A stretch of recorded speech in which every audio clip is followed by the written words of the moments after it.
Okay, good afternoon to all. Here we are for anticipating more seminars, but we're on seminar 17 right now with the Philokalia still, the 5th century on various texts. So kind of page 261 and onwards. This century, last century, we were looking at a number of astonishing ways in which we err or we vary, we shift our emphasis elsewhere, what have you. This last century is much more on the affirmative side of things. So he talks about well-being, to use his own language. He talks about well-being in this century. The theme, the kind of overall theme, is co-responding. Maximus does some amazing things in this century, but co-responding. In other words, synergy or synergia, right, which has come up again and again. But I want to focus on the word co-responding. That's first. The other thing is, the other idea at the heart of it is something that David Goa said last time, which was that I'm going to paraphrase you, Goa, but you said that forgiveness is central, or that might be exactly what you said. Forgiveness is the central act of Christianity, of our life. And we elaborated on that around the idea of not knowing, not being able to know, say, the ends or the necessarily the effects of what we do, right? Forgiveness is central, self-forgiveness and forgiveness of others, which means that response is central. Response, not, well, let's get to that. Response is central. So co-responding and forgiveness, co-responding and forgiveness. So just to clear the air a little bit, let's first look at I'll run through the sections that I want to cover. First is aphorism 7, which is about conceit. We were talking about conceit last time. This nicely sums up the dangers of conceit. That's aphorism 7.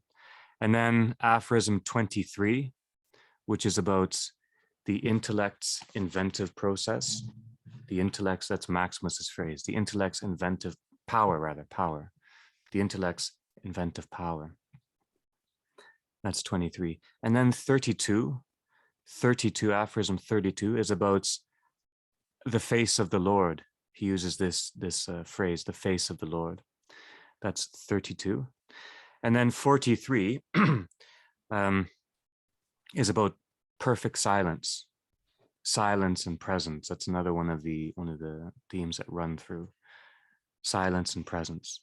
That's 43. And then 47, which is the one I had most trouble with, so I'm very interested in what we think. But 47, aphorism 47, is about the measure of finitude, or as Maximus puts it, nature beyond place and time. Nature beyond place and time. He uses a very curious phrase. That's 47. So finiteness, nature. And then 63, which is about apprehension and nourishment. Apprehension and nourishment. That's 63. And then, 73. This is about the saints united with God. The saints united with God. Excuse me. Drawing and being drawn.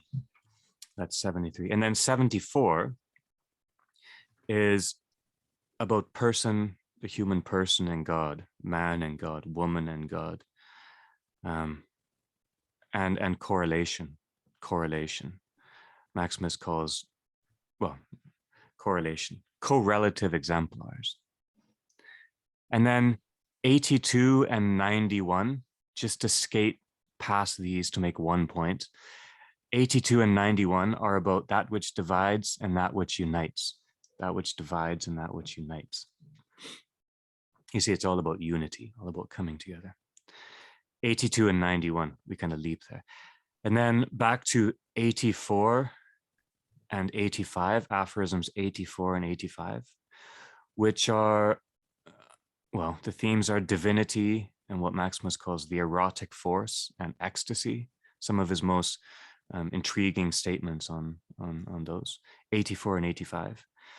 And then 89 to 90, that is more on eros and ecstasis, 89 to 90. And then aphorism 100, in which God draws us near. God draws us near. So 7, 23, 32, 43, 47, 63, 73, 74, 82 and 91, 84 to 85, 89 to 90, and then 99 to 100, or just really 100. Right. So start with 7. 7 is on page 262. Let's turn there. Let's begin there. Just to set the stage. Right. 7. Conceit is a mixture of pride and self-esteem. In its contempt for God, it blasphemously maligns providence, while in its alienation from nature, it treats everything belonging to nature in an unnatural way, and thus corrupts its beauty, nature's beauty, by misuse. All right. Conceit is a mixture of pride and self-esteem. In its contempt for God, it blasphemously maligns providence, while in its alienation from nature, it treats everything belonging to nature in an unnatural way, and thus corrupts its beauty by misuse. Well, here immediately we come back to Goa's point from last time. Forgiveness is central or essential, not how we plan for the encounter, not how we imagine, not how we aim for it to go, but how we respond, right? Or co-respond to the encounter or the person or the event, right? That's part of what I take David's insight to mean. In other words, our response or forgiveness is about pausing our own intent, all right? And why does this matter? Well, also last time, Goa, you defined sin in terms of, well, when we are turned away from the face of the Lord, right? Our telos, our perfection, becomes our presumption, right? We presume regarding what is good for another person. That's what conceit means. Conceit insists upon its own vision, its own path forward, and says, this is how things will occur, right? So we read, it's blasphemous because it tries to impose its own will, not because it, curses or something like that. It tries to impose its own will. It's alienated from nature, and that's curious. Alienated from nature. It treats nature in an unnatural way and corrupts its beauty, right? So conceit is a false beauty as well, and falsely registers the beauty that is in nature already. All right. 23 now, just over 23. These are just a little bit of preparatory bits. 23, the bottom of 265. And I'm just interested in the first 4 lines. Maximus says,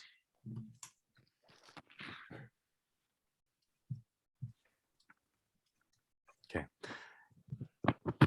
Or again, ignominy of mouth signifies that impulsion of the intellect, that impulsion, right? That impulsion of the intellect, which gives form to the passions and molds beauty in a way that accords with sensual pleasure. For without the intellect's inventive power, No passion can assume form. Without the intellect's inventive power, no passion can assume form.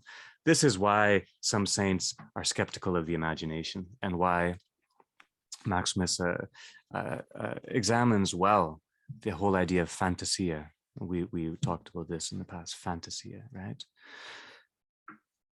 What's he saying? Conceit, is of the same roots as the word conceive, right? But conceit, unlike natural or artistic conception, conceit falsely imitates the Holy Spirit, falsely imitates. We put our own image in place, right?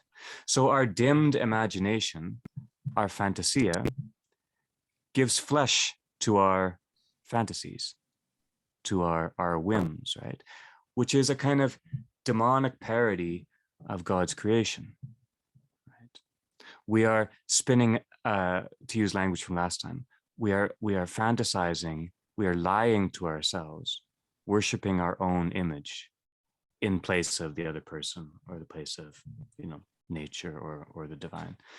Hence the line, without the intellect's inventive power, no passion can assume form, right? We don't know passion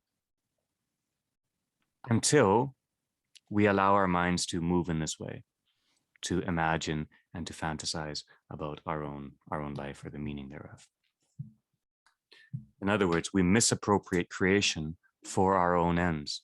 We bend the beauty of nature, the beauty of our life together, to our own ends, to our own passions. And in so doing, we blaspheme and we deny the nature of beauty, or the beauty of nature. All right. And then 32, just over to 32, which is on 267, or, about 2 pages later.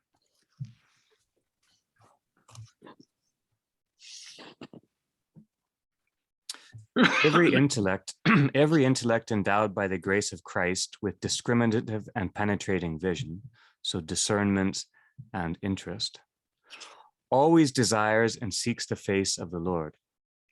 The face of the Lord is true contemplation and spiritual knowledge of divine things attained through virtue. When one seeks this contemplation and knowledge, one learns the cause of one's destitution and dearth. For just as the face is the distinctive feature of each person, so spiritual knowledge is the special characteristic of what is divine. He who seeks such knowledge is said to seek the face of the Lord. Okay, just pause there for a moment. Face of the Lord, right? So for those who discern and enter into life, discriminative and penetrative vision, those who discern and enter into life, which is the living realm of the Holy Spirit, right? Our life is the living realm of the Holy Spirit. Our true desire and sought end, that for which we seek, is the face of the Lord, right? The opposite of this idea of conceit or insistence that we're talking about earlier. Now, the face of the Lord, though, is unanticipable. We cannot anticipate the face of the Lord, right? It's unanticipable. It's also ungraspable. We cannot grasp the face of the Lord, right? Which means it is unpresumable, right? So using language that Goa has introduced recently, this idea of presumption.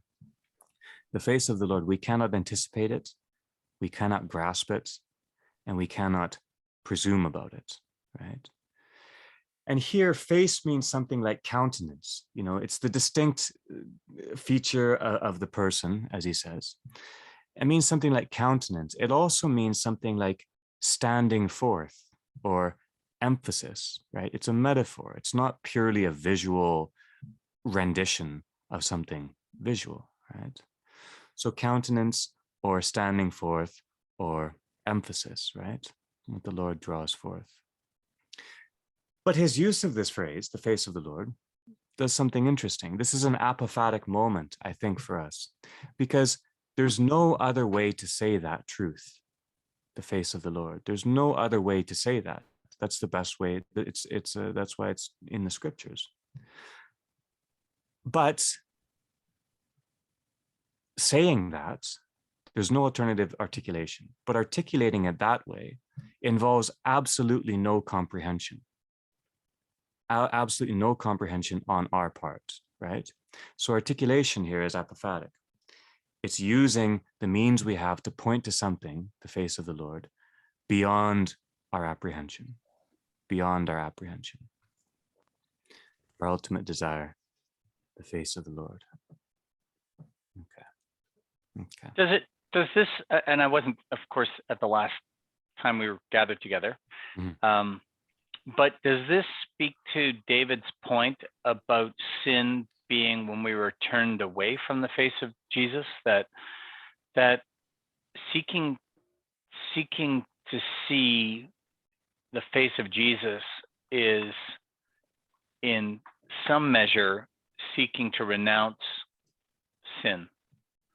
Or is it more of this erotic element that Maximus is talking about?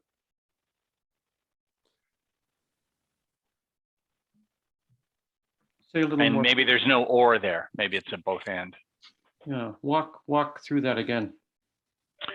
Well, from what I understand from what Andrew said, you said last week. So as a lawyer, we don't deal with double hearsay, but anyway, what I understand you said was that sin was in one way could be described as turning away from the face of the Lord, that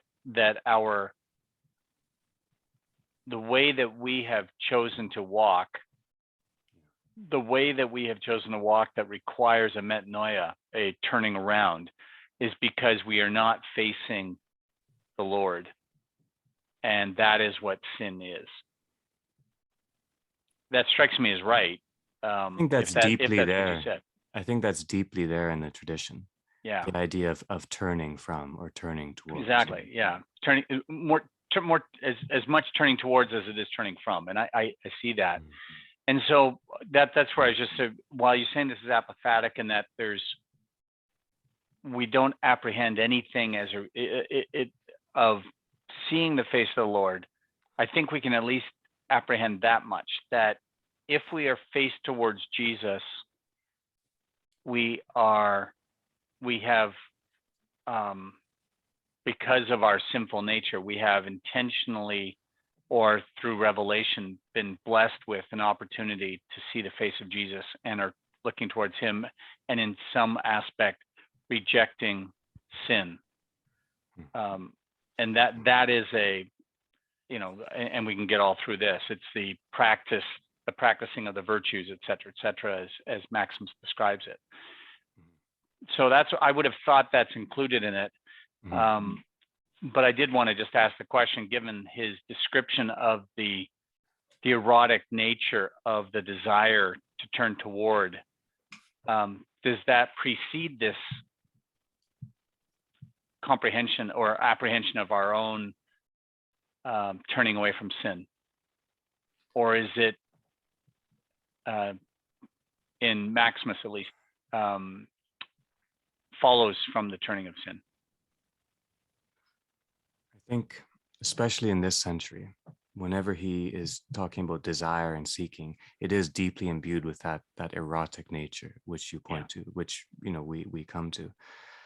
He doesn't say face of Christ or face of Jesus. He's careful. Lord. Yeah, fair enough. Yeah. Because and I don't think that takes away from your point. I just mean that I think he's being careful not to be, historically concrete here, or to not give much room to the fantasia, right? We have icons of the Lord. We know what Jesus Christ looks like. He's not talking about picturing an icon in your head, right? But if Christ is in each human encounter, then of course it's always turning back to. Yeah. But even if that is the case, even if we put it in personal terms, it's still an apophatic moment. Apophasis is not just about the intellect. Apophasis says, here we are, and we're addressing things, we're speaking of things, but we're not comprehending them, we're not exhausting them. Right. Yeah. So even so, I think that would be an apophatic moment. But you're right. The image of turning towards the Lord as a renewal of one's dedication or effort or what have you is deeply there in the tradition. Yeah.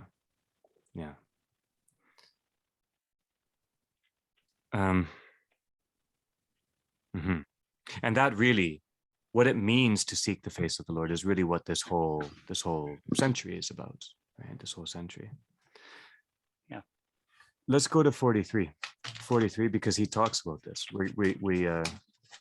He gets right into this. You anticipated, David. 43.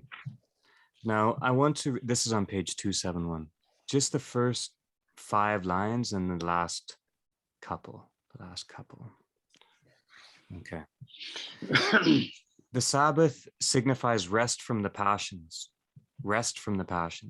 and from the intellect's gravitation towards the nature of created beings.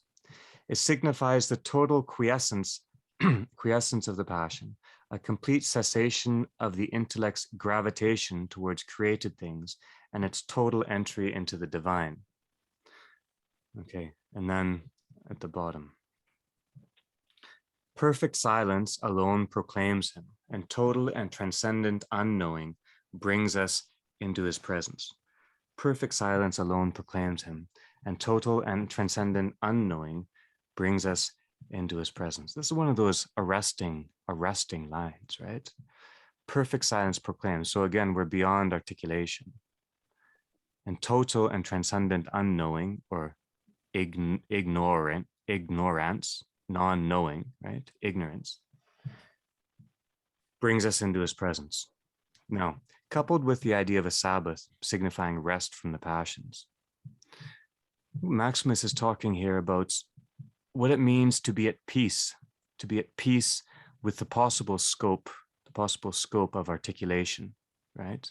What we're just thinking about in the last aphorism. To be at peace with the scope of our articulation, the finitude of our comprehension. That's the first thing I think he's saying there, to be at peace with that. And the second thing, this is different. The Sabbath informs our spiritual rhythms of work and rest. And often we think that we are doing the best spiritual activity when we're working hard at it, right? When we're exerting ourselves, when we're concentrating. But rest here means to pause our intent, to pause our own design, to pause our own insistence, right? And in this pausing, just to say, be at peace for a minute, be at peace. The Sabbath is about peace. In this pausing, I think we may hear what the desert mothers and fathers call a word of life. They constantly, in these tales, they say, oh, Father, give me a word of life. Amma, give me a word of life. Abba, give me a word, right? So it's when we've paused our own conceits, our own intent, even our own exertion, even our own good activity, that we can hear, a word of life. And in this sense, the silence he's talking about, silence of our body allows nature, right? The silence of our body allows nature. And the silence of our mind brings presence. We are not insisting, we are present, right? Ready to respond. And then just to address a few matters of vocabulary, which we really ought to.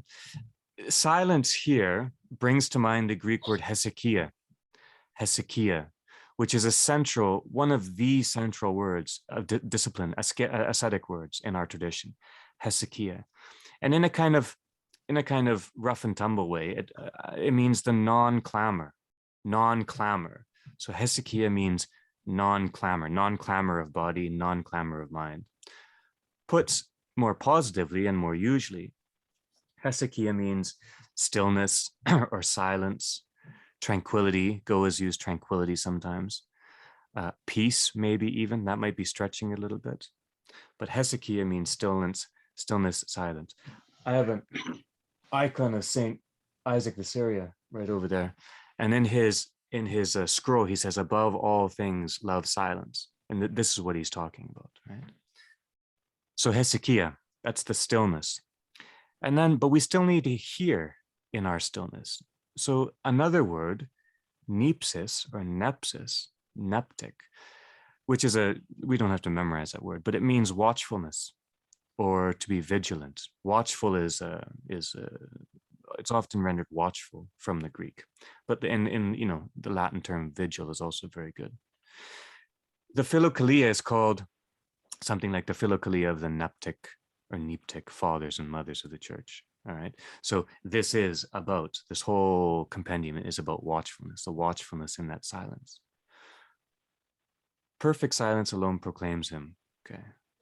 So in this silent watchfulness,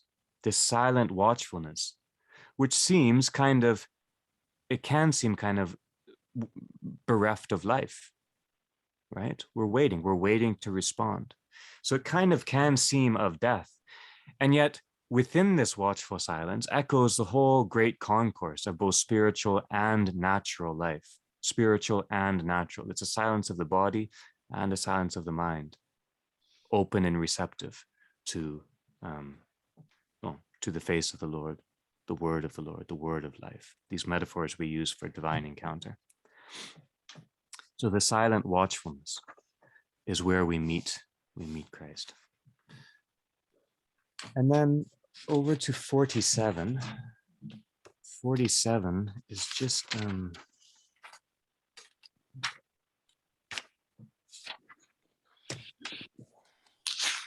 272. 272.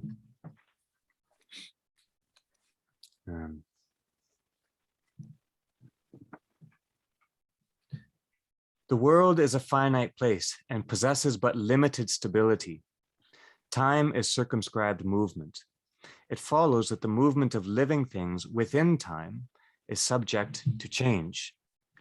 When nature passes beyond place and time, actively and inwardly, that is, when it passes beyond those things which always accompany created being, namely a limited sense of stability, and limited movement, it is united directly with providence and finds in providence a principle which is by nature simple, stable, without limitation, and thus completely without movement.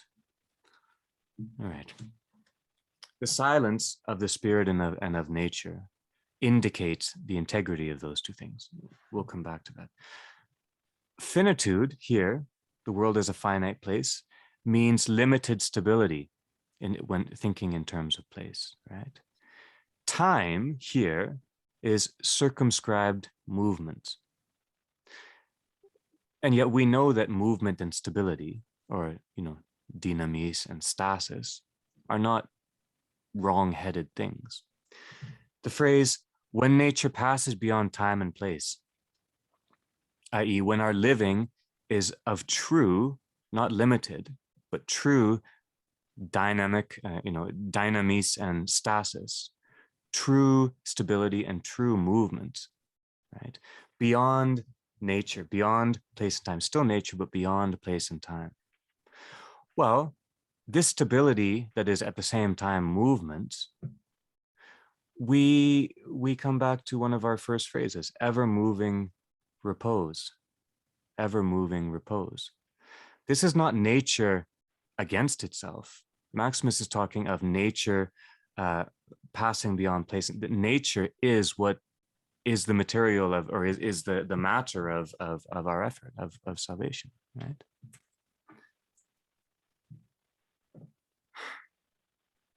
That's a difficult passage for me. But it has to do with what we've been talking about so far. The pausing or the delimitation of our own intent and the healing of what is there and is holy and is good. Right. 63. 63, which is on page 275. 63. Since apprehension is intellective and what is apprehended is intelligible, what is apprehended is, so to speak, the nourishment and substance of that which apprehends.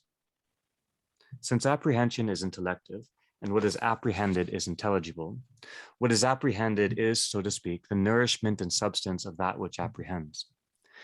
Thus, when God is apprehended by incorporeal beings, who are themselves intellects, and becomes intelligible to them to the degree to which they come into communion with him, he illumines them from within, their intellects both apprehending him and being nourished by him. Now, there's a line in the novel Nightwood, which is my favorite book, and it's said in sorrow, right? It said it's speaking to a place of spiritual ruin, but we can turn it around. The line is, have you ever loved someone? Have you ever loved someone and it became yourself? And the woman in the story is talking about the most crushing heartache possible. But let's think of it in another way. Have you ever loved someone and it became yourself? I like this became. So it became yourself as in it suited. It was fitting. It was appropriate. It was natural. It was part of, yeah, of course, that's me. That's my nature, right? Or you can also think, have you ever loved someone and it became yourself, as in that loving became who you are, right? In this sense, there's a coalescence of energy. There's a being together in that loving, which is transformative, right?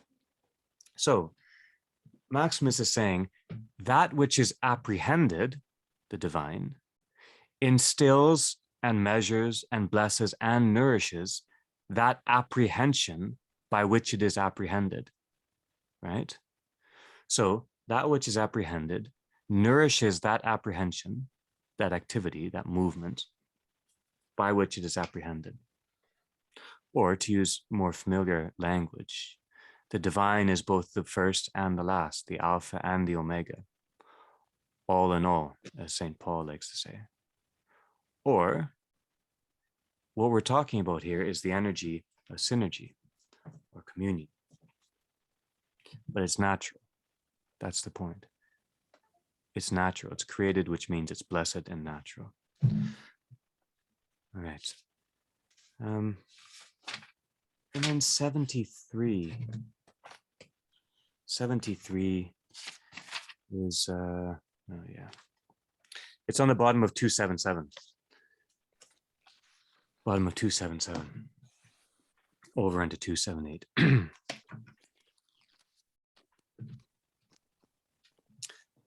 The saints in their nobility pass through this present age of trials by acting unfailingly in accordance with nature. Isn't that great? The saints in their nobility pass through this present age of trials by acting unfailingly in accordance with nature. Once their intellect has grasped the simple essences of created things, they unite their senses to it by means of the intelligence, that coalescence. Then, when the intellect has been completely liberated from all impulsion, all intent, right? When the intellect pauses, completely liberated from all impulsion towards created things, and is at rest even from its own natural activity, and is at rest, there it is, even from its own natural activity, they offer it to God. The saints offer their nous, their mind, their intellect to God when it's at rest. Wholly united with God in this way, they are totally immingled through the Spirit with the whole God, since they have put on the whole image of the heavenly. Since they have put on the whole image of the heavenly, so far as human beings can do this, and have consecrated themselves to God, drawing the divine image to themselves, if it be permitted to speak thus, as much as being drawn by it. All right, there's a number of things here. And then we'll go on to 74, but there's a number of things here. First, the saints act nobly and unfailingly in accordance with nature. This is not overcoming nature. This is the true realization, nature beyond place and time, so to speak. This also means that the division we sometimes see between what is natural, what we call natural, and what we call spiritual, is not necessary in truth, right? There's no need to appeal to the spiritual over the natural, or the natural as a negative counterbalance to the spiritual. They are one when perceived correctly, when perceived and apprehended as the saints do. That's the first thing. The second thing, the intellect at rest is our offering to God, or a holy offering to God. The intellect at rest, not insisting, not inserting, pausing. And here, at rest means Hezekiah, still, silent, watchful, and yet also like unto the divine, because in this being at rest, they are wholly united with God, right? So this at rest is a very, very rich phrase. That's another thing. Thirdly, and this is the co-responsive moment. We're getting into the heart of what Maximus' ideas of response and co-response. Thirdly, what he's talking about here is a coalescence of energy, or a synergy, drawing the divine image to themselves, if it be permitted to speak thus, as much as being drawn by it. All right. This is drawing near. This is what is meant by drawing near. It's the double nature of drawing near, drawing and being drawn, and drawing one's own self too. All right, to deepen this, 74, just the next one. We are told, he's being very careful because he's saying some pretty daring things here. We are told that God and man, God and the human being, person, are exemplars of each other. The person's ability to deify himself through love for God's sake is co-relative with God's becoming man through compassion for man's sake. And man's manifestation through the virtues of the God who is by nature invisible is co-relative with the degree to which his intellect is seized by God and imbued with spiritual knowledge. So in a way, this silence that we've been talking about is of God too. It's of God too. Not in a Gnostic way, or not in a so-called mystical way. We're not talking about a primordial silence. So, person and God, mutual exemplars. What does that mean? When I think movement is fundamentally of a gathering sort. I think the fundamental movement of life is gathering. Our gathering movements and the lightness, the quality of light of our minds relates to our proximity to God, right? Our movements become wholer and our minds become lighter as we are proximate to God. So the extent of our spiritual health is informed or inwardly formed by this drawing near, by our drawing near, and by us being drawn near, right? So this is it's a co, or a sin, synergy, not sin error, but a sin, right? A co or a sin. And out of this co drawing near, right? Our relation becomes a co-relation, right? Maximus says co-relative, right? Co-relation. But we know that relation, or this is what I take David's point to mean, one of his points to mean, relation is response, right?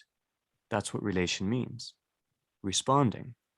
So co-relation becomes, or indicates, co-responding, responding in kind, a mutuality, the essence of synergy.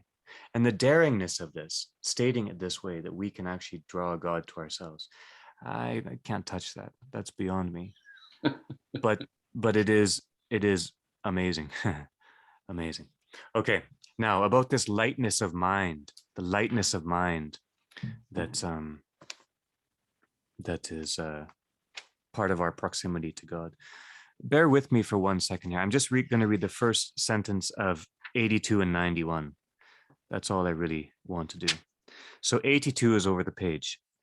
Just as ignorance divides those who are deluded, so the presence of spiritual light draws together and unites those whom it enlightens. So ignorance divides, the presence of spiritual light draws together and unites.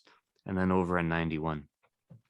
Spiritual knowledge unites knower and known, while ignorance is always a cause of change, remember, nature, delimited nature, of change and self-division in the ignorance. So what's he doing here? First of all, this ignorance he's talking about is not the non-knowing that we mentioned earlier. It's not an apophatic ignorance. It is, to use language from last time, remember Maximus distinguishes between seeking and investigating, right? Seeking is for everyone, investigating is the exertion of our minds too. So this ignorance is investigative ignorance. It is not caring to try to know what we can know, nature, right? This divides. That's the first thing. The second thing, spiritual knowledge, which becomes the presence of spiritual light, unites or draws together. So spiritual knowledge really means the presence of spiritual light, and it always draws together. Or put another way, the spiritual lightness of our minds corresponds to God, right? And then just the final note. Our gifts always and only unite, always and only unite. All that divides is not of God. God always and only draws together, right? So anytime we see, especially when we don't pause our insistence or our, as he says, our impulsion towards created being, that divides as much as it unites. And when it divides, it is not of God. We need to pause. All right. Now, this uniting, this drawing together is important. 84 and 85. 84 and 85. And then we're going to look at 89, 90, almost in the same breath. I only have a few things to say about this. This is so rich and it's so much on fire that just a few remarks and we can come back to it. 84 is the bottom of 280. Theologians call, he's being very careful again. Theologians call the divine sometimes an erotic force, sometimes love, sometimes that which is intensely longed for and loved. He's quoting Dionysius, as our note suggests. Excuse me. Consequently, as an erotic force and as love, the divine itself is subject to movement. Remember, movement is not wrong. It's the delimited movement. The divine itself is subject to movement. And as that which is intensely longed for and loved, it moves towards itself everything that is receptive of this force and love, everything that has co-responded, that has loved and became love, right? To express this more clearly, the divine itself is subject to movement since it produces an inward state of intense longing and love in those receptive to it. Correspond. And it moves others since by nature it attracts the desire of those who are drawn towards it by nature. In other words, it moves others and itself moves since it thirsts to be thirsted for, longs to be longed for, and loves to be loved. That's daring language, but we're in good hands here, so we can accept it. Continuing, the divine erotic force also produces ecstasy, compelling those who love to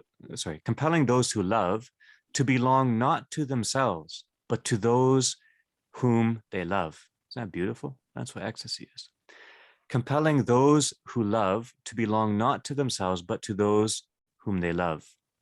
This is shown by superior beings through their care of inferiors, by those of equal dignity through their mutual union, and by lower beings through their divine conversion towards those that are highest in rank. It was in consequence of this that St. Paul, possessed as he was by this divine erotic force and partaking of its ecstatic power, was inspired to say, I no longer live, but Christ lives in me.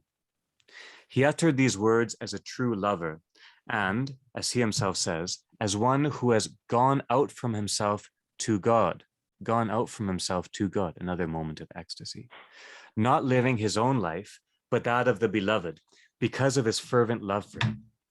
Well, that's just lovely. That's just beautiful. What can we say about this? Divinity, erotic force, ecstasy. First, drawing together or union does not result in identification, right? But more so in a kind of ongoing fusion of ever distinct energies, right? Eros is not the say the merging of things. It is the active embrace, almost. The second thing is that here the divine is figured as energy, not as essence. This is one of the deep truths of this tradition. It distinguishes between essence and energies of God. This is God in the form of energia, which is our form, right? Our form. This eros, this ecstasy is talking about is us. It's us. Now, just a note on what erotic force and ecstasy might mean. I'm not really sure. We can come back to this. He doesn't equate erotic force with love. First of all, he almost joins it with belonging. It seems to be something like all of our holy desires united towards that which is ultimately desirable, which is the face of the Lord, right? That's how I am able to make sense of it here. Ecstasy means to belong anew and differently, right? As he says, those who love to belong not to themselves, but to those whom they love. To belong anew and to belong differently, or to be kind of clinical, to stand forth and out, right? Ecstasis, stand forth and out with and for the sake of another. So to stand forth and out of yourself with and for the sake of another. We think of the phrase to be beside yourself as being negative, and we basically only understand that in the negative form. But if we could think of that phrase positively, it's almost what is being gestured towards here. And just one second, look at the second sentence of 87, just very briefly. Maximus uses language which I think also indicates the movement of ecstasy that he's talking about. 87 is the bottom of that one page. God is said to be the originator and begetter of love and the erotic force. And then here's the line. For he externalized them from within himself. That is, he brought them forth into the world of created things. He externalized them from within himself. That is the movement of ecstasis, of standing outside of your stasis, right? All right. And then 89 and 90, just to talk a little bit more about this idea of erotic and eros. 89 and 90, over the page.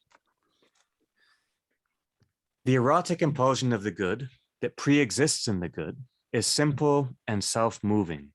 It proceeds from the good and returns again to the good, since it is without end or beginning. This is why we always desire the divine and union with the divine, for loving union with God surpasses and excels all other unions. It's the highest union we know. But he doesn't discount others. We should regard the erotic force, right, that energy of God that we've just been talking about, that standing out and forth, that different way of belonging. We should regard the erotic force, whether divine, angelic, noetic, psychic, or physical, right? Whether divine, that's how we've been using it. Angelic, noetic, psychic of the soul, psychos, or physical. So physical lovemaking is also part of what he's talking about here. As a unifying and commingling power, it impels superior beings to care for those below them, beings of equal dignity to act with reciprocity, and finally, inferior beings to return to those that are greater and more excellent than they. Well, a couple of things here. The erotic impulsion of the good. The erotic impulsion of the good is the root of our desire for the divine, right? The root of our desire for the divine. It also means that eros is correlated to our ideas of the good, A, or the divine as well. So eros is correlated, they correlate to the good and to God. And a little bit more on the idea of the erotic force. He says, the erotic force of all kinds, or the handful he set out, is of the divine, Zizioulis makes a point, surely commenting on this insight of Maximus's, in one of his books, perhaps Being is Communion, and he says that even an uncaring physical erotic union can't quite escape the blessedness of creation. We can't really get away from the goodness of that erotic force, right? Or as Losky says, we can't actually ever turn our backs on God. Not really ever. We always are somehow, the face of the Lord is in our purview, right? That's the other thing. So all kinds, the erotic force of all kinds is of the divine. But look at his examples of the erotic force, right? His examples are, and they're in this in 90, but also in the 85. Caring, right? The erotic force means caring for those below us in his language. To act with reciprocity, reciprocalness, that is the erotic force, right? Or returning to a standard that we've left behind. Maybe we slipped or we've turned and we want to return to a standard, right? To those better, greater and more excellent than us, than we. This is eros. We degrade it in our popular imagination often to, crude levels, but this is eros. This is why marriage is so amazing, because it's all about this. All right. That's 89 and 90, the erotic force, the erotic impulsion of the good. Right, and then just over to 100. This is the last thing to say now. Except also the first sentence of 99. So the first sentence of 99 and then 100. Nothing that had to be learnt interposed itself between God and the first man, impeding the free relationship that was to be sealed by love through his striving towards God. Nothing that had to be learnt. Nothing that had to be learnt. This is what what Maximus calls last time, investigation. Our learning is our investigation. Seeking, right? Eros is seeking. Ecstasy is seeking, right? Nature is seeking. Nothing that had to be learned interposed itself between God and the first man, impeding the free relationship that was to be sealed by love. Okay, love becomes a seal through his striving towards God. The first man becomes love for God. That's our gift. And then 100. God, who created all nature with wisdom and secretly planted in each intelligent being knowledge of himself as its first power. That's the nourishing the apprehension by which one is apprehending, or by which one is apprehended. God, who created all nature with wisdom and secretly planted in each intelligent being knowledge of himself as its first power, like a munificent Lord, gave also to us a natural desire and longing for him, combining it in a natural way with the power of our intelligence. This is all natural. It's all natural. Using our intelligence, this is remember from Maximus, this is reasoning, or logikos, our logical, our investigative faculty. Using our intelligence, we struggle so as to learn with tranquility, with Hezekiah, and without going astray, without insisting upon ourselves. We learn through stillness and through pausing our own insistence, how to realize this natural desire, this erotic desire, ecstatic desire for the Lord. Impelled by it, we are led to search out the truth. We are led to search out the truth, wisdom, and order manifest harmoniously in all creation. The truth, wisdom, and order manifested in all creation, aspiring through them to attain Him, by whose grace we receive the desire.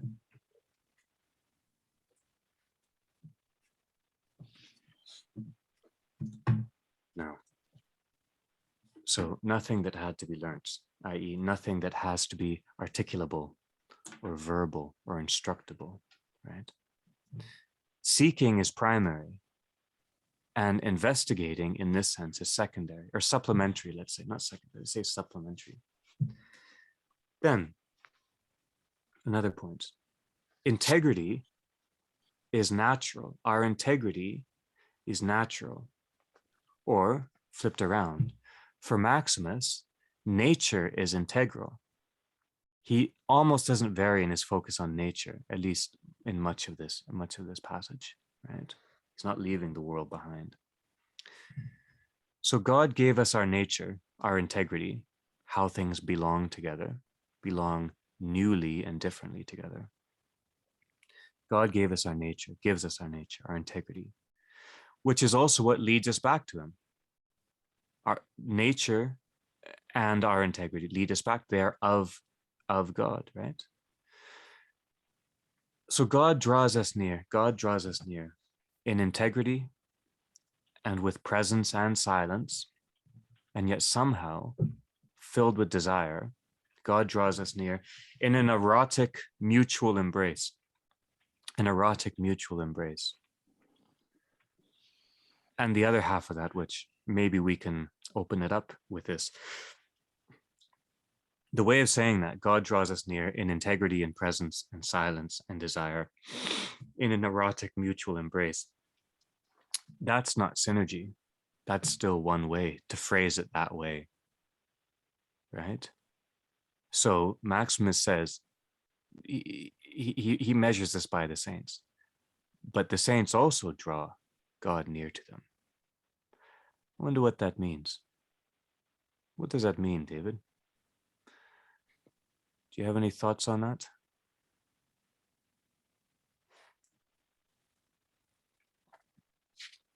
Or not? I don't want to put you on the spot. We can open it up, but that's the end of my little prepared remarks. This synergia, this co-responding, and then the very strong delineation or setting forth of that in terms of eros and ecstasy is moving. It's very moving.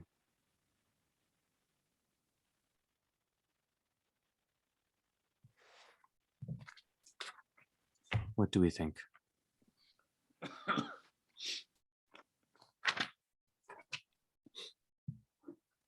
I wonder on 99 and 100, this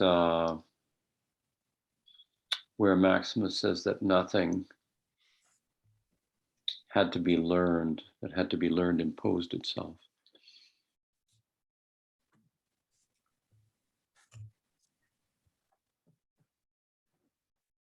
Many rabbinical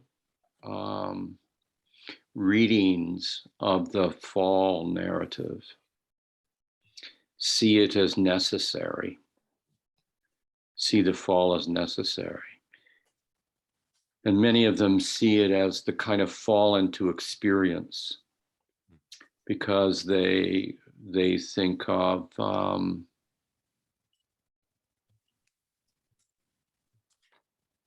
they think of the time before the fall.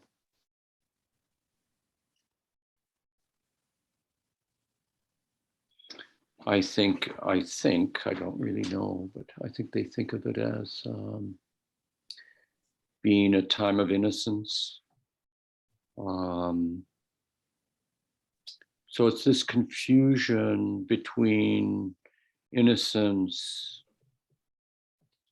communion, and presence. And since the Jews in general, since Judaism in general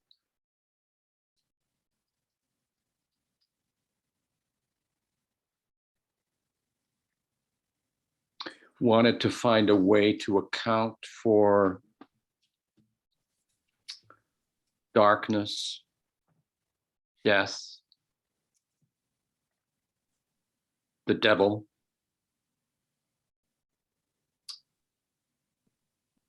most Jewish perspectives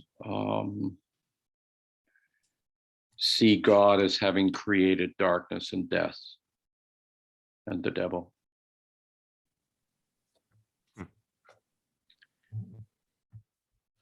So I wonder if Maximus wasn't in some ways reacting to that and simply highlighting that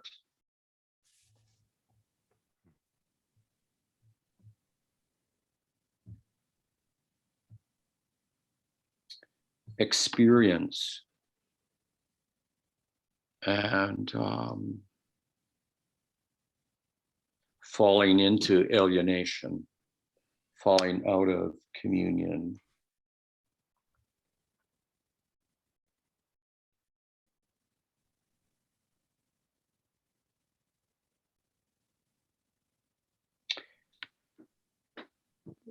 Is of a different order than what can actually exist. That the relationship between God and the human nature, God and the first person,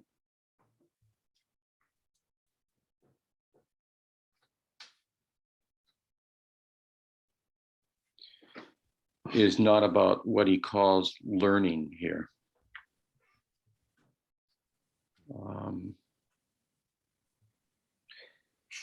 And it was also striking to me, and maybe it's related to it a little bit in your reflection, Andrew, on 74, where you also talked about 83 and 84, and this whole notion of ignorance. I mean, I've always liked the word ignorance because it was, my teachers always referred to it with me. So I had to try and rescue this word somehow. But it's an interesting word when you think of it. What does it mean to ignore? I mean, we ignore things in order to highlight other things.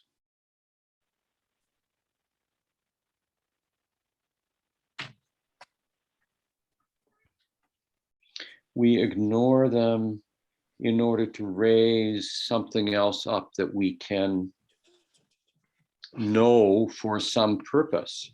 Look who's there. Hey, Juliana.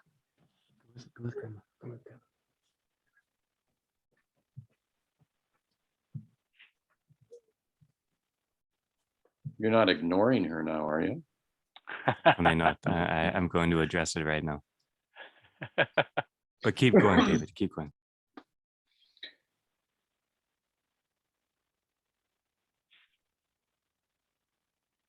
Well, it just occurred to me that that ignorance is a kind of a mental act. It's to set something aside in order to highlight something that one can know for a purpose.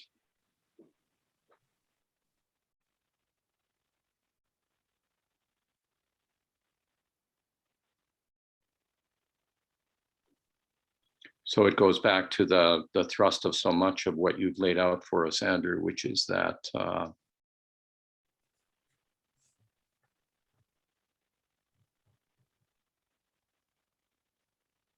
we want to impose our understanding and our preoccupations on things. And it's not that that can't be useful. Obviously, that's a huge part of the human mind. But it isn't at the heart of the kind of relationship that he's talking about.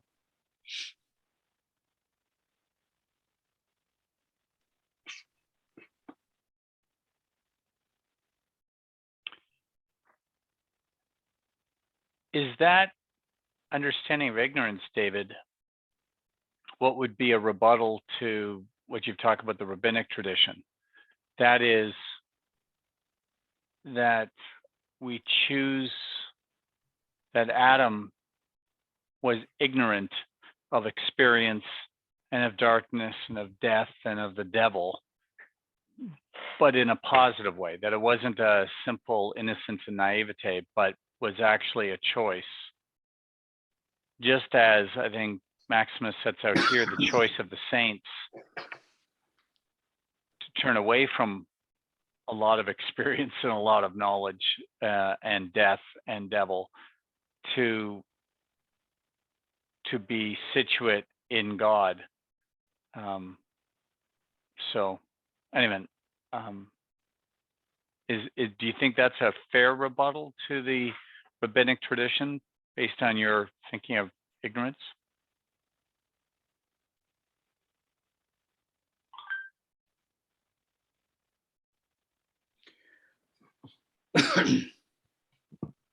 Well, in a way, I think that rabbinical tradition, like so much Christian theology, wants to make too much of the text.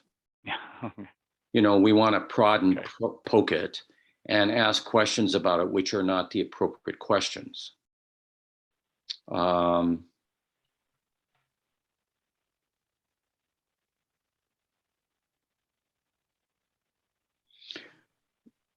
The image in the scriptural text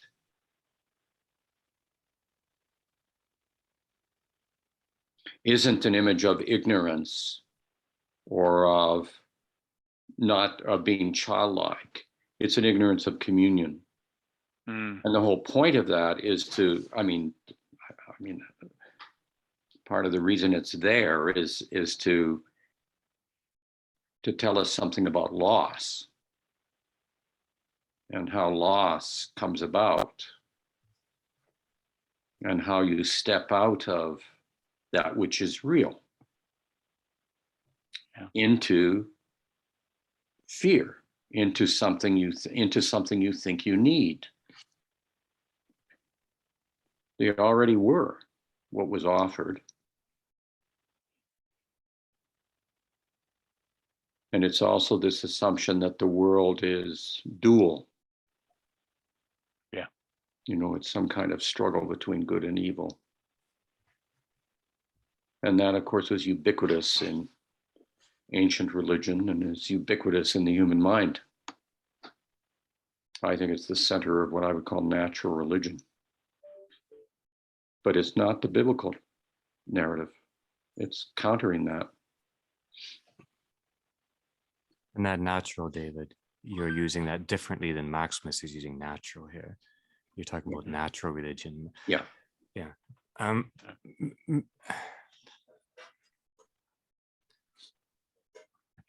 David, your point that ignorance is kind of, in a way, it's kind of like emphasis. It's an act of, but the opposite, right? It's to ignore, to prefer this to that, right? I think that's really beautiful. That's really beautiful. The idea of ignorance being, let's say,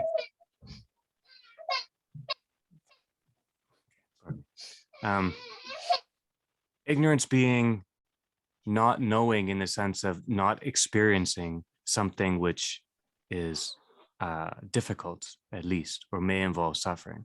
Yeah, that's one way of thinking about it. Ignorance in the sense of Jennings. That's part of what I took from what you were saying.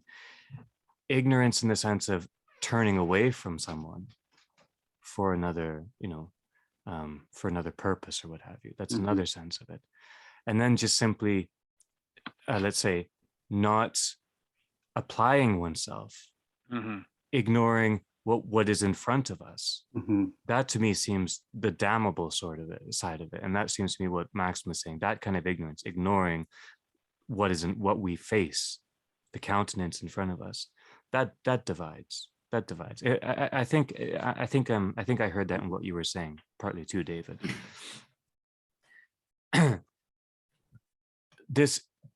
This non-knowing, though, well, it has that higher idea of immediate, without form, just a presence or a givenness of something. So that's there too. And all of these terms echo. I mean, one could probably do quite well writing a whole book on the idea of not knowing in Maximus. It would be an impossible but a great task. Yeah. Emphasis draws forth presence. Ignorance, as I think I hear you saying it, that is ignoring. That's the opposite. That's going back into one's own conceit.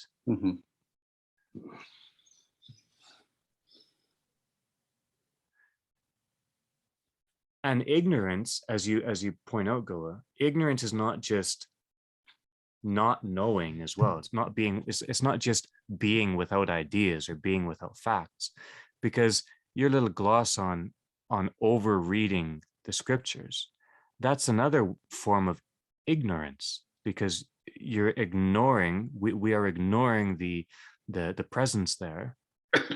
And we are exactly, it's self-generated. Yeah, pardon me.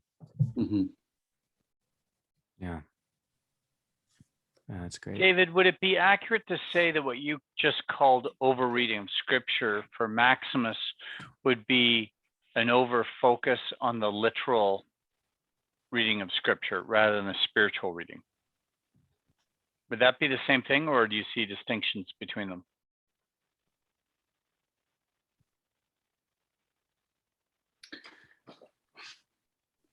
Yeah, I hesitate only because I need to hesitate around this sort of stuff, because I usually respond way too quickly to it.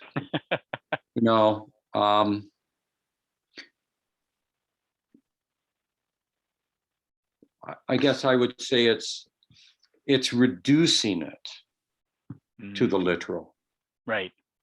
And assuming. And I mean, when you do that, what is that ground you're on? Well, it's either the ground of, some kind of history, or the ground of some kind of doctrine, or the ground of some kind of moral principle. And it's not that those aren't there, and it's not that those aren't significant even, but it's a tragedy when you reduce it to that, because you don't listen to those registers which perhaps can be more existentially demanding, maybe can be unveiling a mystery in your own life or in your own time that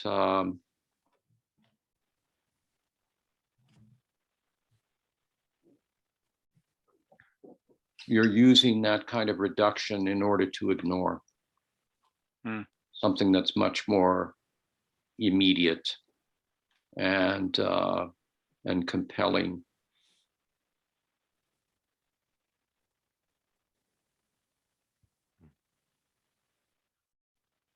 I mean, what struck me with people that treasure what they would argue is a literal reading of the scripture is just how unliteralistic they are. I mean, they're literalistic around a set of things, but if you're willing to linger with them And particularly if you're willing to linger over a significant text with them and engage them. Well, you know this, David. I mean, I'm sure you've done it many times. You know, it doesn't take very long before what they've said, which, you know, is sort of stuck on the surface of the text, before all of a sudden other things begin to pop up. Yeah. But that's true in all reading. That was Northrop Frye's in the Great Code, his great argument that it wasn't that a literal reading needs to be literary. Yeah. And you need that deeper reading. Yeah. I wonder too on this matter of overreading. Probably all of you know the scriptures better than I do, but how many times does someone come to Christ with an excuse or an argument, and it just doesn't work because you can't explain presence, or even worse, explain away presence, right? And back to 32, I think this touches. We didn't talk about it then, but 32, just 4 lines into 32, it's on page 267. Yeah. This is about the face of the Lord, right? When one seeks this contemplation and knowledge, when one seeks the face of the Lord, one learns the cause of one's destitution and dearth. One learns the cause of one's destitution and dearth. When we're ready for our ignorance to be fruitful, then encounter doesn't do anything but bless. When we think that we have grasped or can anticipate or presume about the face of the Lord, that encounter will show how void we are inside, how unready we are for that encounter. It strikes me that one could probably see this in a lot of these stories, David, you're talking about people struggling to see their own face in the scriptures, just wanting to say, I want to see me, not the face of the Lord, right? I want to see my commitments, my tendencies, my passions, my whims, right? And the tragedy is that they don't see themselves either. They just see who they think they are. No, it goes back to what you were saying, or you said many times about the temptation. The temptation is always around what we are not. We don't even get ourselves, in that reading. It's conceit. Yeah. I'd like to go and fish out a book. It's the rabbi's wonderful translation of the 5 books of Moses. If I can lay my hands on it quickly, about this matter of face, because it's such a marvelous, it's about Jacob and Esau. And after Jacob decides that he finds out Esau is coming to get him. Let me see if I can find it, but don't let that interrupt the talk, and I'll read it to you. Sure. Maybe I could just interject while David's finding that text to reinforce a kind of irony that he just noted that is quite striking, and it allows a way to cope with paragraph 97 when we come upon this astounding condition of deification. And this is on page 284. Created man, I'll just quickly read it. And created man cannot become a son of God, and God by grace through deification. And this is the striking part. Unless he is first through his own free choice begotten in the spirit by means of the self-loving and independent power dwelling naturally within him. So the irony is that this conceit that prevents one in an alienated space from really loving another,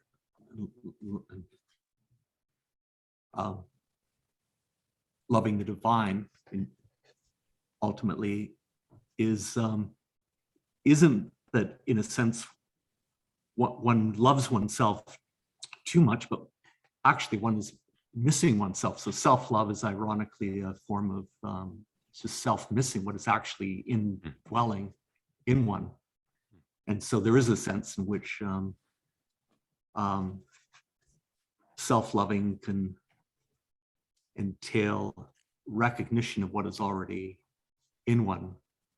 And so there's a kind of simplicity about that. But of course, he goes on, and, you know, as we were talking earlier, even Adam finds something else that attracts him. So it's an easy thing in our state, obviously, to be sidetracked. In effect, to be neurotic, to be turned against that which is most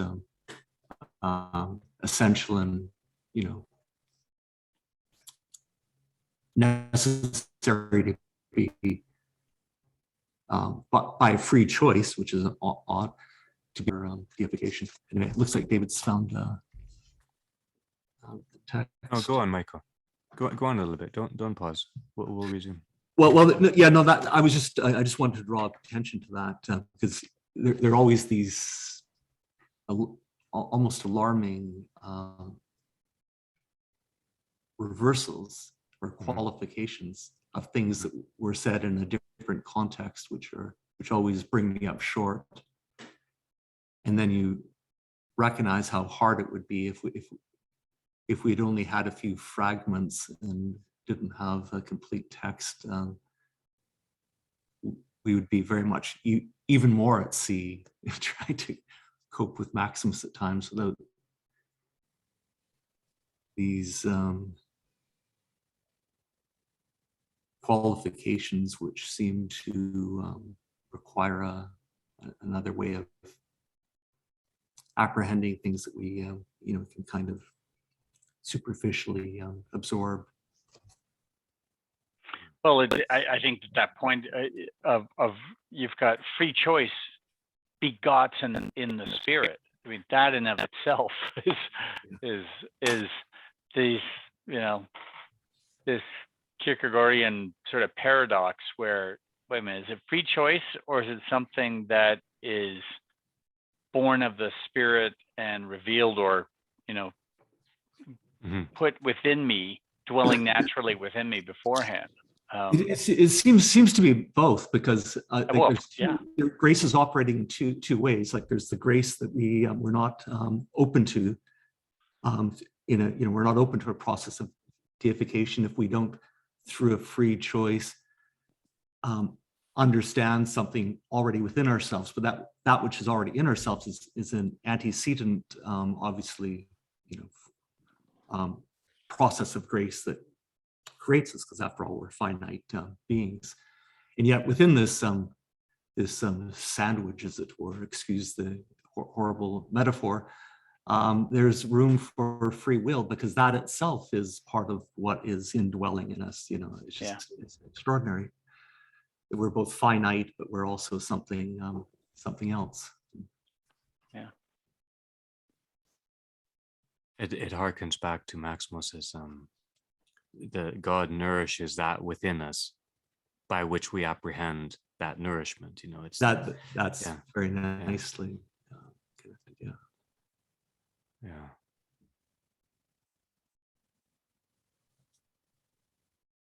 Do you have something to read to us, David? Yeah, if I can. Please. I know you're all a little bit shy of the scripture.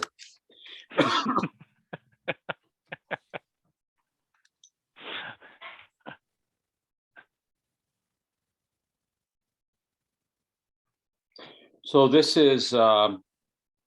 What's the book, David? Can you show us the book? It's a novel. Oh yeah, okay, I have that one. It's... Was it? I can't see it. That's not Adler's, is it? Or It's Everett Fox. Yeah, Everett Fox. Okay. I think it's the finest. So just listen for face in this, and this notion of countenance, and it's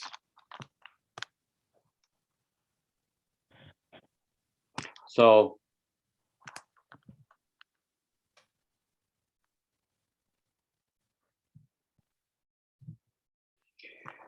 now Jacob sent messengers on ahead of him to Esau, his brother, in the land of Seir, in the territory of Edom, and commanded them, saying, "Thus say to my lord, to Esau, thus says your servant Jacob, I have sojourned with Laban and have tarried until now. Ox and donkey, sheep and servant, maid have become mine. I have sent to tell my lord to find favor in your eyes." The messengers returned to Jacob, saying, we came to your brother, to Esau, but he is already coming to meet you, and 400 men are with him. Jacob became exceedingly afraid and was distressed.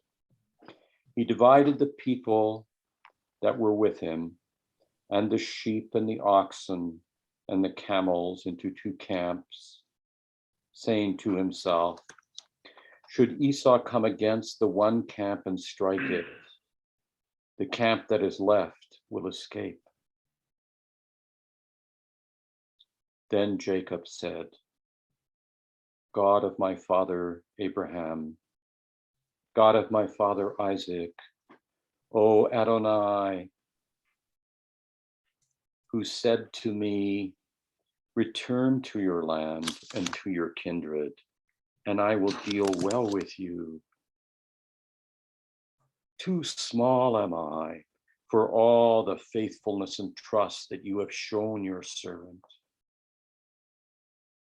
For with only my rod did I cross this Jordan, and now I have become 2 camps. Pray save me from the hand of my brother, from the hand of Esau, for I am in fear of him, lest he come and strike me down, mothers and children alike. But you have said, I will deal well with you. I will make your seed like the sand of the sea, which is too much to count. Spending the night there that night, he took a gift from what was at hand for Esau, his brother, she-goats 200 and kids 20, ewes 200 and rams 20, nursing camels and their young, 30 cows 40, and bulls 10, she-asses 20, and colts 10. He handed them over to his servants, herd by herd separately, and said to his servants, cross on ahead of me and leave room behind herd and herd. He charged the first group, saying, when Esau, my brother, meets you and asks you, saying, to whom do you belong? Where are you going? And to whom do these ahead of you belong? Then say, to your servant, to Jacob, it is a gift sent to my lord, to Esau, and here he himself is also behind us. Thus he charged the second, and thus the third, and thus all that were walking behind the herd, saying, according to this word shall you speak to Esau when you come upon him. You shall say also, here your servant Jacob is behind us. For he said to himself, I will wipe the anger from his face with the gifts, the gift that goes ahead of my face. Afterwards, when I see his face, perhaps he will lift up my face. The gift crosses over ahead of his face. But he spent the night on that night in the camp. He arose during the night, took his 2 wives, his 2 maids, and his 11 children to cross the Jakob crossing. He took them and brought them across the river. He brought across what belonged to him. And Jakob was left alone, now a man, wrestling with him until the coming up of dawn. When he saw that he could not prevail against him, he touched the socket of his thigh. The socket of Jacob's thigh had been dislocated as he wrestled with him. Then he said, "Let me go, for dawn has come up." But he said, "I will not let you go until you bless me." He said to him, "What is your name?" And he said, "Jacob." Then he said, "Not as Jacob, heel sneak shall be your name henceforth uttered, but rather as Israel, God fighter. For you have fought with God and men and have prevailed." Then Jacob asked and said, "Pray, tell me your name." But he said, "Now why do you ask after my name?" And he gave him farewell blessing there. Jacob called the name of the place, and I don't know how you pronounce this, Peniel, Peniel. Always heard Peniel. Peniel. Those are Protestants. So Thank you. Face of God. For I have seen God face to face, and my life has been saved. The sun rose on him as he crossed by Peniel, and he was limping on his thigh. Therefore the children of Israel do not eat the sinew that is on the socket of the thigh until this day. For he had touched the socket of Jacob's thigh at the sinew. Jacob lifted up his eyes and saw. There was Esau coming, and with him 400 men. He divided the children among Leah, Rachel, and the 2 maids.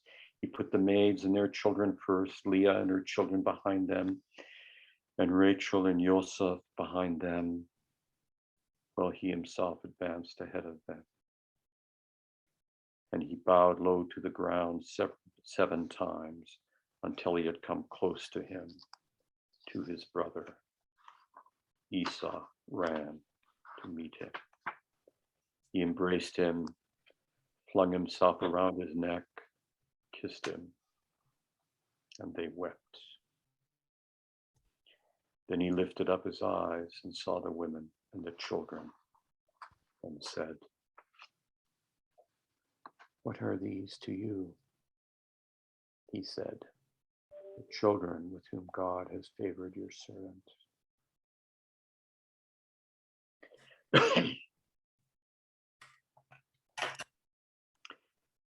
In any case, let me just read just a touch more. Then the maids came close, they and their children, and bowed low. Then Leah and her children came close and bowed low.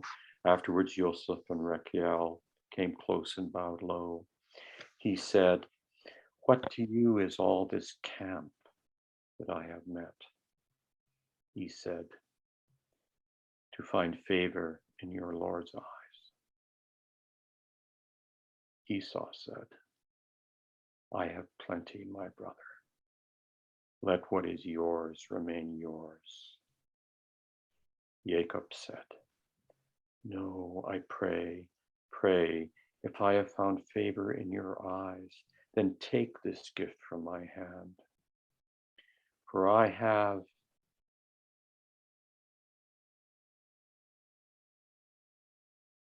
after all seen your face as one sees the face of God, and you have been gracious to me.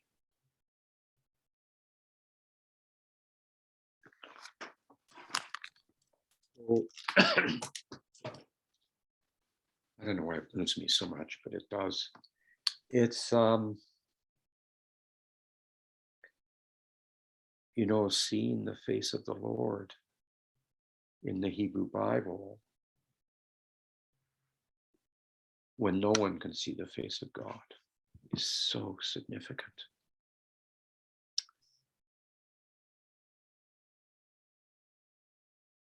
It's in those narratives that we see the meaning of it. You see it in your brother who you had made your enemy. You see it in your enemy who becomes your brother. And it is a countenance. I mean, that's such a beautiful word that you used, Andrew. It is finally glimpsing the countenance of one you had only thought was red and hairy. So,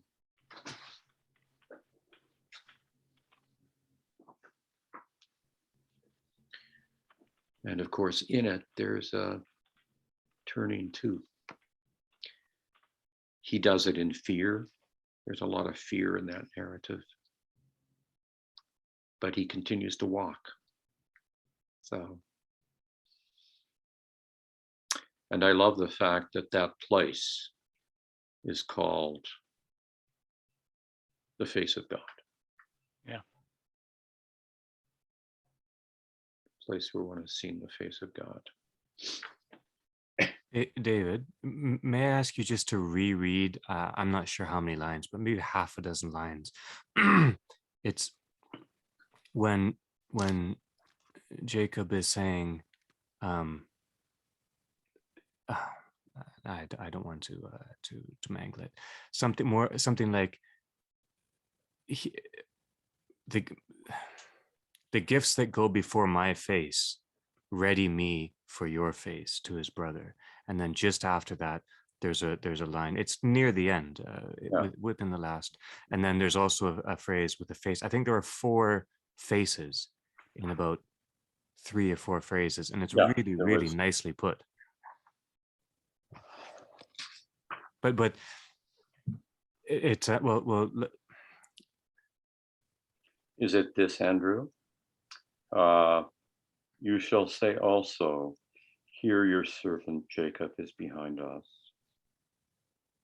For he said to himself, I will wipe the anger from his face with the gift that goes ahead of my face. Afterward, when I see his face, perhaps you will lift up my face. That is such splendid. Crossed over ahead of his face.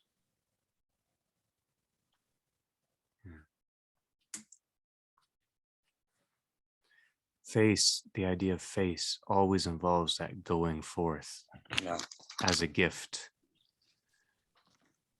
That's really beautiful.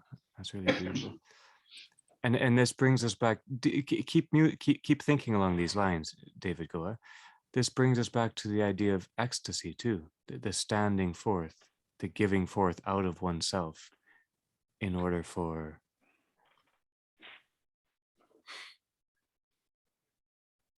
true encounter to happen.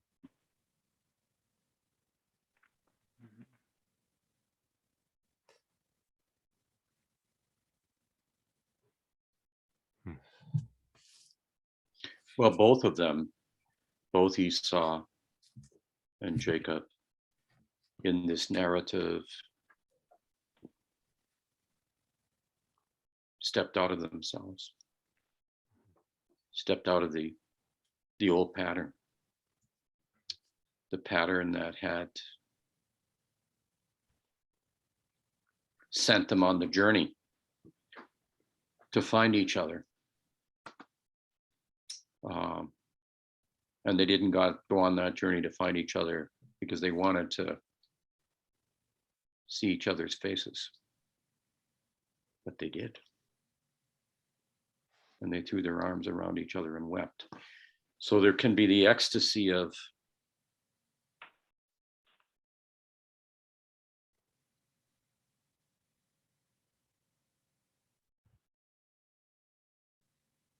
well, in their weeping, you know, there is that sense of how much I'd missed the face of the person, how much we reduce people to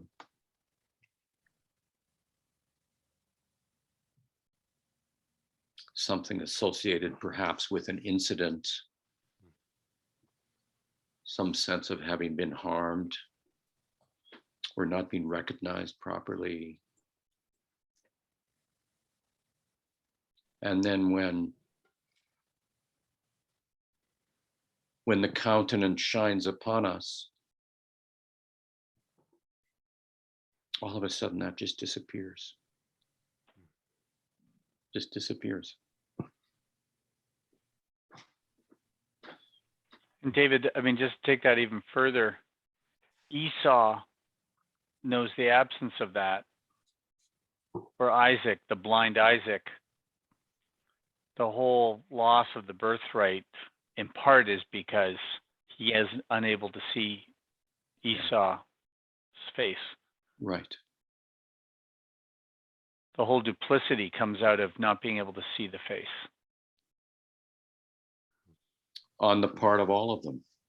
Yeah. On the part of the mother. The mother, Jacob. Put him up to it. Yeah. And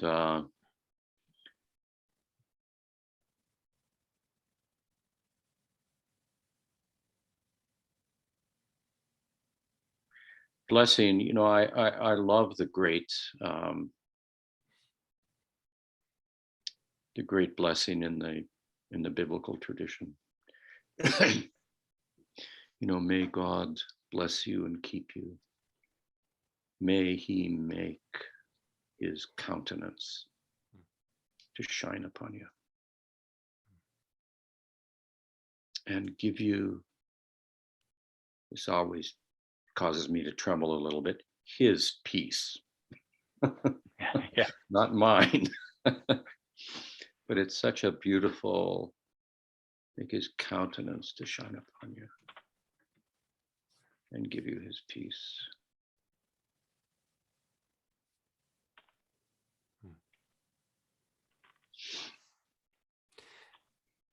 And David, I want to push a little bit in another way.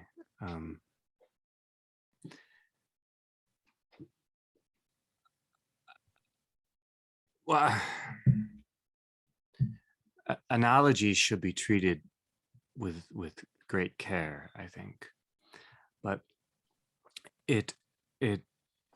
the way that fear turns into love upon the presence of the countenance of the other reminds me in a way of well, Maximus, 1 or 2 sessions ago, he says that the wisdom of the Lord, which begins in fear, turns into loving desire as we draw nearer.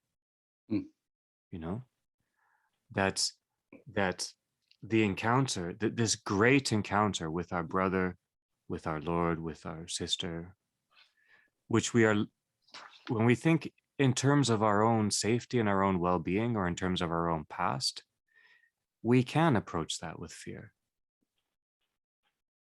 But but that in its own way might be a kind of debased form of self-loving that Michael just brought up 97, that the fine form, the good form of self-love, which is basically having faith in the blessedness of God's creation.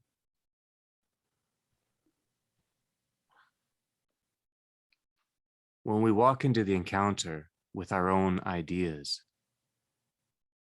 we often fear what we think is unknown, or what we anticipate. That's an ignorance which divides. When we walk into the encounter, somehow lightened, reassured, having come through a struggling match or something,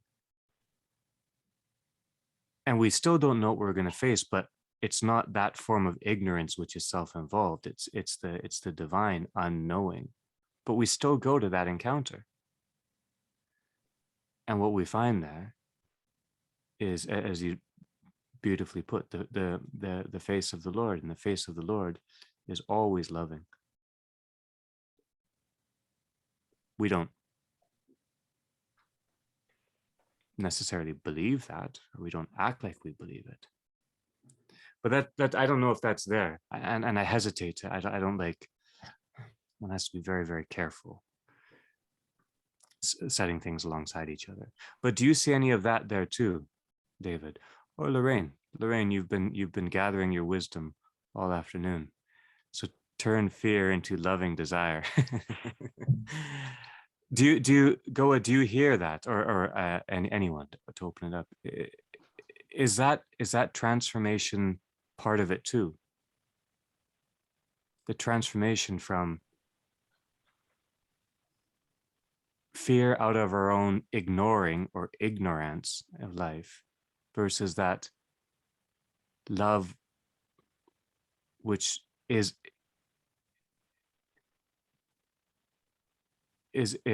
of a quality which is beyond knowing or unknowing, to use language that I can say, but I don't know how to live.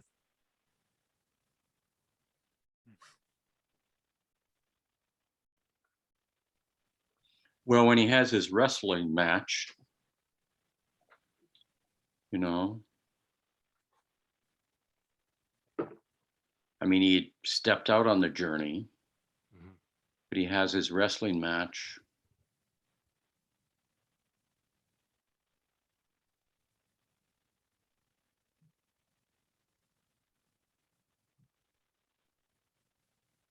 He demands a blessing.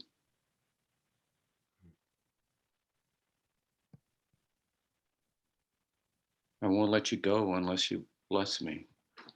What's that about? I mean, surely that has something to do with having glimpsed his own face in a new way as a result of that struggle.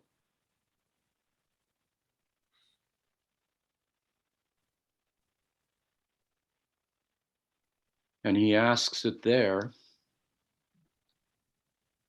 in the face of the fear of his brother,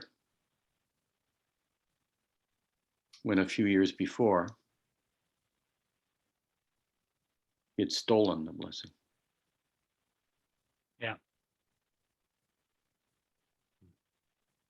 That's lovely.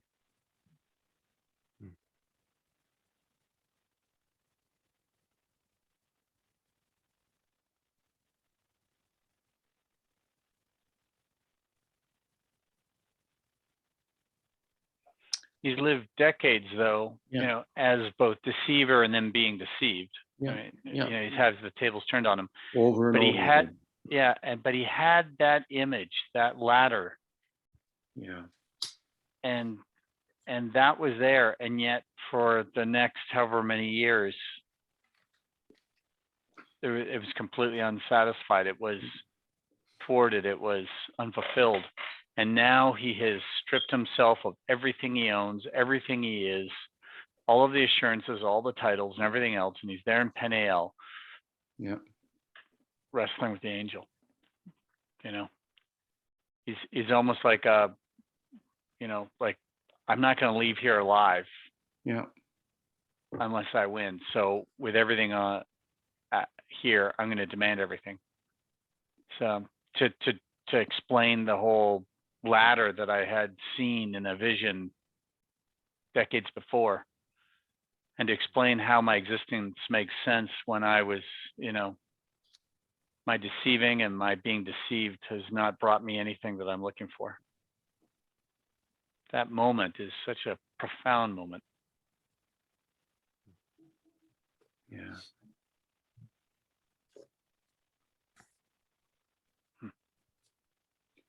I hope, Michael, that I didn't run off with this in an odd direction, given that I went looking for it and I didn't get a chance to hear what you were going to say. Oh, no, I didn't really have anything much to say, David. I was just drawing attention to paragraph 97, and it was just sort of a bit of a time filler. It was a very important point, but you've never been a time filler.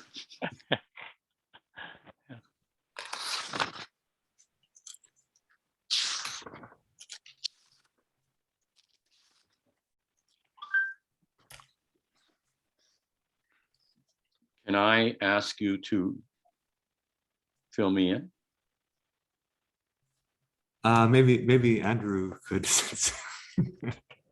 Oh, you go ahead, Michael. It was in 97. Sometimes Just it's better to have some. Or half. David raised his hand. I'll let him. Sometimes it's nice to hear a point made from another perspective. well, I'll do that, and then I'll have to absent myself. I'm sorry, I told Laura I'd be off a few minutes ago, so I'm sorry. But I think that it was Andrew was just Andrew. I'm sure would want to summarize it this way. I was quoting Lorraine. I was quoting Lorraine. Oh, okay. Fools will rush in. I'm the fool. But I think that Michael was just making the profound observation of Maximus's both and paradox type language, where in 97 he is noting that it is that we cannot become, we cannot, through deification achieve becoming a son of God and a God by grace, unless we have gone through our own first, our own free choice, begotten of the Spirit. So there's an interesting setup of both free choice and yet it's begotten of the Spirit. And then by means of the self-loving and independent power dwelling naturally within us, and how we think of self-loving and independent power is almost contrary to this, and yet it is turned toward good here. Yeah. Yeah. So. And then Michael circled back into the earlier point from Maximus about the Lord nourishing that in us, by which we are able to apperceive or draw near. Yeah, that was your elaboration. It was nicely put. So I'm going to say goodnight. I'll see you in 2 weeks. Thank you so much. Sorry, I have to run. Good to see you, David. Take good care. Take care. Bye-bye. Ciao.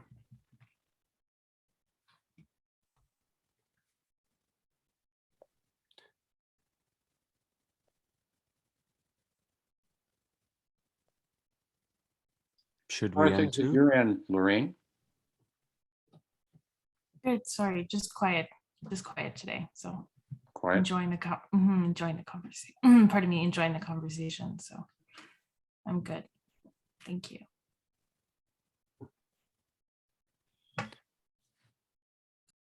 Shall we pause here? Sure. You talked about pause. Yeah.